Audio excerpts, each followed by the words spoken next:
Ukraine पर हमले के पीछे रूस का असल इरादा क्या है? इस सवाल पर इस वक्त दुनिया के कई देशों में माथापच्ची चल रही है। रूस का कहना है कि वो दोनेत्स्क और लुगांस्क के विद्रोहियों की मदद कर रहा है, लेकिन यूक्रेन की राजधानी कीव तक पहुंची रूसी सेनाएं और लगातार हो रहे धमाकों से ये पता चलता है कि ये लड़ाई केवल दो प्रांतों के लिए नहीं है, बल्कि इसके पीछे कारण कुछ और ही है। कहा जा रहा है कि यूक्रेन पर हमला करके व्लादिमीर पुतिन इतिहास में घटी बड़ी घटना का बदला ले रहे हैं। क्या है ये घटना और क्या है पुतिन के असली इरादे, आइए समझते हैं। रूस के राष्ट्रपति व्लादिमीर पुतिन ने गुरुवार को जैसे ही यूक्रेन में सैन्य अभियान को मंजूरी दे दी, दुनिया में युद्ध की दहशत दौड़ गई। यूक्रेन पर हमले के साथ ही दुनिया फिर से दो गुटों में बंटती दिख रही है।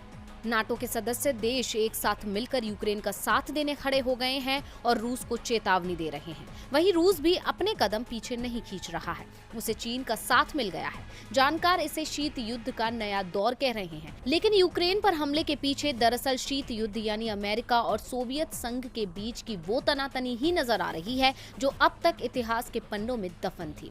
30 साल पहले सोवियत संघ टूटकर कई टुकड़ों में बिखर गया था, उनमें एक टुकड़ा यूक्रेन भी था। विशाल सोवियत संघ की टूट के पीछे दशकों तक चला शीत युद्ध और अमेरिकी पूंजीवादी साम्राज्यवादी नीति जिम्मेदार थी। जब सोवियत संघ टूटा, उस वक्त व्लादिमीर पुतिन सोवियत संघ की गुप्तचर संस्था केजीबी के लिए काम करते थे और इसके लिए बरसों उन्होंने जर्मनी में बिताए।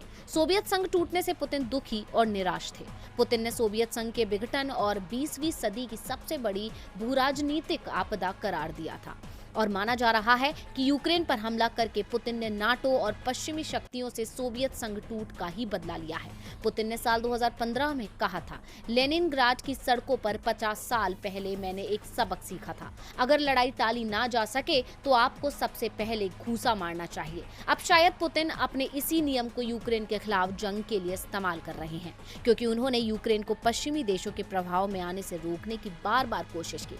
कई बार यूक्रेन को चेतावनी दी कि इसके अंजाम ठीक नहीं होंगे, लेकिन जब दबाव से बात नहीं बनी तो पुतिन ने हमले का फैसला लेकर बता दिया कि पहला घूंसा उन्होंने मारा है। अब ये लड़ाई कितनी दूर तक खिंचती है, इसका कोई ठिकाना नजर नहीं आ रहा, लेकिन ये तय है कि इस लड़ाई में एक बार फिर मानवता और विश्व शांति का नुकसान होगा।